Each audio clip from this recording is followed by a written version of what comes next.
For today's episode, Matt Knox asks the following question.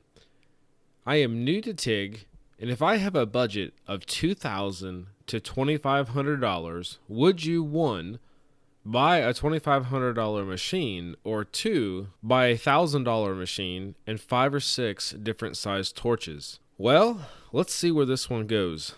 First thing I would say is hood time is good time, honestly. So whatever gets you underneath the hood and getting some practice going, go for that route. Me personally, looking at that question, we get asked, similar questions quite often between the three of us. Budget machines, what we should spend, what's a good budget and everything. And it's usually the first thing we ask is, what's your budget? And so obviously we have the budget here. I would recommend going it in the sub $1,000 to $1,500 range in TIG welders. Here's why. There's many good TIG welders out there, many good machines that we have used, I own even to this day. For practicing, for getting into TIG, they're just fine. Now, you'll always have the argument of warranty claims or what if it breaks and all that stuff. And that putting all that stuff aside, at that range of like $800 to $1,500, you've got some good machines. I don't want to call it specific brands necessarily, so that would, push you toward one or the other, but I would recommend looking in that range and use the remaining budget for the following. One of the things that a lot of guys and girls don't think about necessarily is the argon bottle. And this can get really deep because a lot of places here in the States, they don't let you own them. They want you to lease them or rent them or whatever. They limit you on the size of the bottle you can have.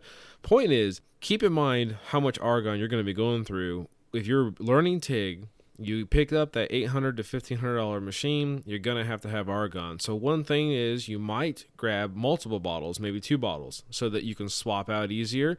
Or maybe you buy a bigger bottle, and some of those bottles can get pretty pricey, especially for a hobbyist, that may only be using it a couple times a week or on the weekends or whatever. But that is one thing to consider. Don't necessarily go after the 80 cubic foot bottle that you could blow through in one night, really honestly. They don't last too long. So that's one thing to keep in mind. Maybe you buy 2 80 cubic foots, maybe you buy 2 125s, maybe you can get a 300 or a 330. It just depends on where you are at and what you have available to you. Another thing to consider is consumables. When you buy these cheaper machines, or any machine for that matter, they come with standard consumables and there's nothing really, no fluff, involved in all that. So one of the things to keep in mind is you might want to spend some money in extra consumables. Take you like extra collet bodies, extra cups, because you're going to break cups.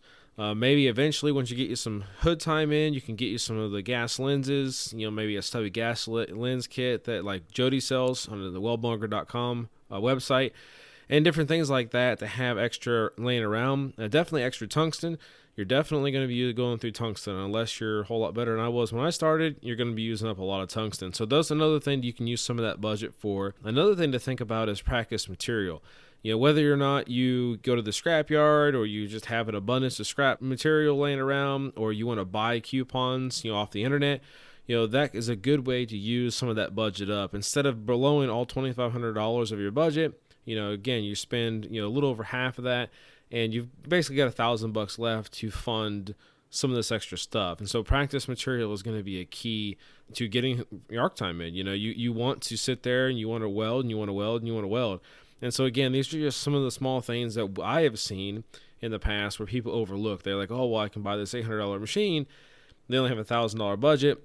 Well, by the time you buy an argon tank to go along with that, your budget's kind of blown. Again, I want to go back to hood time is good time. So whatever you can find, whatever gets you under the hood, whatever gets you practicing, watching Jody's videos, watching whatever you can to help you, buy that machine and get going with it. Don't necessarily be stuck over the warranty. I know that's a big thing, or whether or not they're going to stick around forever, or they're going to last, or going to break. Everything breaks eventually, but just go for it. I really encourage you to pull the trigger on that machine and get going. As far as the question of having 5 or 6 different torches when you start out, I personally don't recommend that. My reasoning behind that would be, you're really focusing on learning. If you're a beginner TIG welder and you're spending this budget on a machine to learn TIG welding, the last thing you really need to do is be entering 5 or 6 different types of torches into the mix. And you're usually going to be starting with like a 17 style torch. It's an air-cooled torch, really simple and easy to use. And you need to get used to using that torch first off before you go down the road of like some of these specialty torches and get into water cooled even. If anything, if you had an extra budget, maybe buy a 20 TIG torch and a water cooler so you can practice longer. But I generally wouldn't steer anybody toward any of that. I would, however, recommend that you would buy a spare torch. If it comes with a 17, buy that spare torch just in case the one you're using blows up, as we would say. It gets a hole in it and you can't use it no more. You get it too hot and you burn the head up or whatever. You may not necessarily have to buy the whole torch. You might just buy the head itself, but I would recommend you looking into getting at least a spare torch. I just feel that buying 5 or 6 extra torches of different sizes and different capacities is not necessary when you're starting out. Definitely once you get down the road, you got some arc time and you started a business or whatever, having those 5 or 6 torches will come in handy then for sure. And with the remainder of your budget, one of the other things I would look at is practicing different alloys. Maybe you can go pick up a bunch of 1-pound tubes that really aren't super expensive. Maybe you can start with ER70S2, ER70S6, 4043, 5356, 308, 316L, and maybe get into some other exotics, some titaniums or Inconels or something else like that. Point is to have some of that material around, or some of that filler rod around, so that you can practice those different alloys. Not necessarily at first. I'm not saying just jump in and start welding with all these different alloys and different fillers.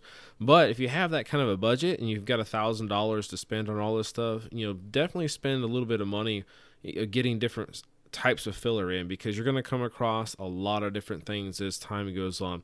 I hope that helps others, because I know this is a popular question on what machine to get, not just for TIG welders, but for MIG welders and stick welders as well. And you'll let us know how it goes. Well, that wraps up another Stubby episode. Do you have a question that you would like to have answered? We would love to answer your welding, fabrication, small business, or related question in a future episode. Send your question to weldingtipsandtrickspodcast@gmail.com and be sure to put Stubby in the subject line. You can also send us a DM on the Welding Tips and Tricks Podcast Instagram page or any of our personal pages at Superior Welding, Crummy Welding, or Weldmonger. Hope that you find this helpful. We will catch you on the next Stubby episode.